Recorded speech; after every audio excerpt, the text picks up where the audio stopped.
The first shock wasn't the strangers lounging on my porch with iced tea in their hands. It wasn't the sight of kids splashing in my pool, or the barbecue grill that wasn't mine smoking up the air with a smell I didn't recognize. No, the first shock came when I saw the front door of my home wide open and a family of 4 dragging suitcases across the threshold, waving politely as though they'd just arrived at a rental cabin. I dropped my duffel bag to the driveway, the sound thudding in my ears harder than the roar of any aircraft I'd flown on deployment. For 7 months, I'd been overseas, training local forces, eating dust, dreaming of this very moment, walking back into my house, hugging my wife, breathing in the ordinary peace of home. Instead, I was staring at strangers who thought my home belonged to them. That's when I saw her. Karen, the HOA president, obese frame planted in a lawn chair by my mailbox, clipboard balanced across her stomach like a royal scepter. She smirked as if she had orchestrated this entire circus for her own entertainment. "You're back early, Sergeant," she drawled, her voice sharp enough to curdle blood. "Don't worry, your property's in good hands. We decided it was a shame to let it sit empty while you were off playing soldier, so we rented it out. For the good of the community." My fists clenched. My chest tightened until I could hardly breathe. Playing soldier? This woman had turned my life's calling into a sneer. I fought back the urge to shout right then and there, because Emily, my wife, appeared from the side gate with our newborn son in her arms. Her face was pale, tight with worry. "They wouldn't let me stop them," she whispered. Karen said the HOA had authority. She changed the locks, signed some papers. I couldn't fight them alone. The world spun. Changed the locks. Rented out my home. My blood boiled hotter than desert sun. I squared myself in front of Karen, my voice low but steady. "You had no right."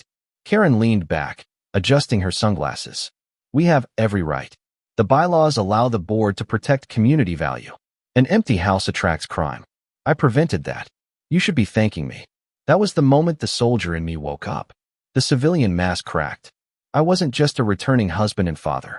I was a platoon leader who had marched men through fire and watched them rise from ashes. And this was no longer a neighborhood squabble. This was a hostile occupation of my home. I pulled my phone from my pocket, dialing the men who had been more than brothers to me. "Gear up," I said. "It's time for a house call." Within an hour, the cul-de-sac transformed into something Karen had never imagined. My platoon rolled in off duty, but still a sight that made strangers shrink back. Trucks pulled up bumper to bumper. Boots hit the pavement in unison.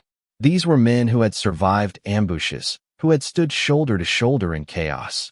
And now they stood for me, for my wife, for my home. Karen's eyes widened, but she tried to bluff. "This is intimidation. You can't bring your little army here. I'll have you all arrested." One of my men, Rivera, leaned close enough for her to smell the dust of deployments still clinging to his uniform. "Lady, we've been arrested in countries you can't pronounce. You don't scare us." The so-called tenants, the family dragging their suitcases, stumbled back, realizing too late they'd been pawns in Karen's con. We paid her cash," the husband stammered. "She said she was the property manager. We didn't know." Emily's eyes filled with tears, fury and relief mixing in equal measure. The truth was spilling out faster than Karen could patch the holes. And then came the twist. From the back of the crowd, a familiar figure stepped forward. Captain Marshall, my former commanding officer, now working with the local sheriff's department, raised his badge. "Funny seeing you here, Sergeant," he said, his voice a low thunder. "I was already investigating rental fraud in this county. Looks like I just found my ringleader." Karen's smugness cracked like glass under a hammer. "This is harassment. You can't do this to me. I am the president of this community." Marshall's jaw tightened. "No, ma'am. You're a criminal who abused her neighbors and profited off a soldier's absence. And today that ends." Phones were out, recording every second. Neighbors who once hid behind curtains now stood shoulder to shoulder, voices rising in outrage. They recounted their own stories, Karen charging illegal fees, threatening fines, even pocketing money from fake citations. She had ruled by fear, but fear was gone now, replaced by a fire too strong to smother. I looked at my men, then back at Karen. "You rented out my home. You lied to my wife. You tried to strip away everything I fought to protect. You thought I'd come back broken, but you forgot one thing. Me family is my mission, and I never fail a mission." Karen stumbled backward, her clipboard falling to the pavement with a clatter. For the first time, her arrogance drained away, leaving nothing but a flustered woman facing the collapse of the empire she thought she'd built.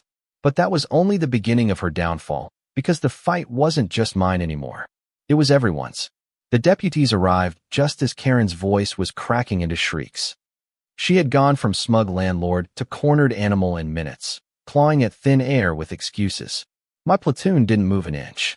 They stood in formation on my driveway, calm as statues, the kind of calm that only comes from men who have stared chaos in the face and didn't blink.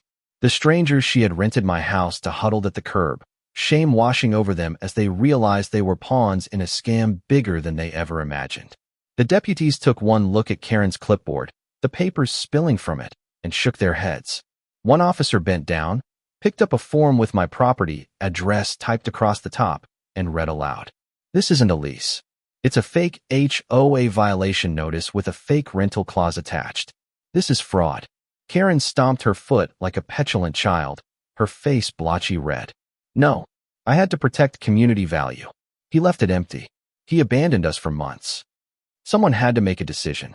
I stepped forward, my voice sharper than any blade I'd ever carried. Abandoned? I was deployed, fighting for this country, for your right to sit in that lawn chair and throw your weight around. And you turned my absence into profit. The crowd of neighbors rippled with murmurs, some angry, some ashamed they hadn't spoken up sooner. Then Mrs. Patel stepped out from her porch, her hands shaking but her voice steady. She charged me $300 for trimming hedges that weren't even mine. Others joined in, one after another, unleashing the stories they'd swallowed for years. Illegal fines, threats of foreclosure, petty harassment that had bled wallets dry and hearts weary. It wasn't just my home she had stolen, it was their peace. Captain Marshall raised his hand for quiet. His voice, steady and cold, carried across the crowd. "Karen, you're under arrest for fraud, trespassing, and unlawful profiteering. And given the evidence from these neighbors, we'll be adding more charges to that list." Karen thrashed as they pulled her arms behind her back. "You can't arrest me. I am the HOA president. I run this neighborhood." Her words dissolved into the air as the deputies clicked the cuffs tight. My men, still standing strong, watched her being led away, their eyes hard but satisfied. She had been a tyrant in a cul-de-sac, but to us she was nothing more than another enemy finally brought down. But there was another twist waiting. Inside the folder, Jessica, her assistant, later turned over to authorities, were wire transfers, tens of thousands of dollars siphoned from HOA funds into Karen's private account. She hadn't just rented out my home. She had been operating a racket for years, masking it with official-looking papers and threats. The courtroom became a theater of truth, each document another nail in the coffin of her empire. When she stood trial, she tried every angle. She painted herself as a martyr, burdened with responsibility no one else wanted. She claimed she had saved the neighborhood from decline.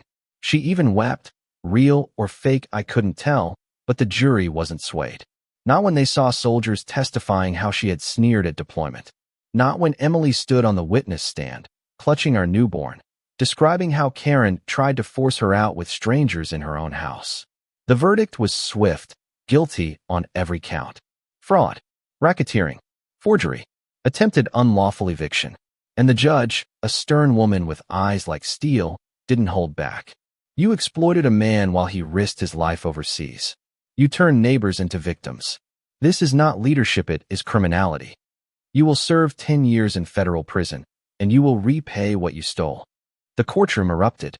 Some gasped, some cheered quietly, some just sighed with the relief of a storm finally ending. Karen's face was twisted with disbelief as they led her away. Her crown of power had been ripped off, leaving nothing but disgrace. But her collapse was only half the story. The real miracle happened after. The neighborhood, once divided by her fear, began to stitch itself back together. My platoon helped repair fences she had forced people to tear down, planted gardens she had fined them for, and built benches at the community park where laughter now carried instead of whispers. Emily smiled again, sitting on our porch with the baby in her arms, waving to neighbors who stopped by not out of fear, but friendship. We rebuilt not just homes, but trust. And it didn't stop there. Inspired by what happened, neighbors voted to dissolve the corrupt HOA entirely. In its place, we created a cooperative council, open to all, decisions made together in the light instead of dictated in secrecy. Transparency became our new law, and kindness our constitution. One evening, Mr. Patel stopped by with his teenage son. He handed me a small wooden plaque, carved with careful hands. On it were the words, "Home is worth fighting for." I swallowed hard, the weight of it heavier than any metal I'd ever been pinned with. I realized then that this battle wasn't just about one house or one tyrant. It was about proving that no one, not even someone bloated with false authority, could steal the sanctity of home from those willing to defend it. Now when I walk through the neighborhood, I see freedom. Children's bikes tossed in yards without threat of fines. Porch lights glowing in different colors, reflecting personalities instead of bylaws. Neighbors sharing food, not paying bribes.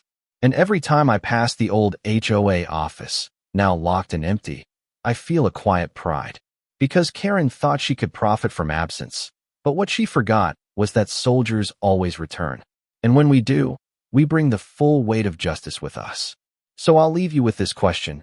When someone abuses power, stealing from those who trust them, do you stay silent or do you rise up, even if it means standing alone at first?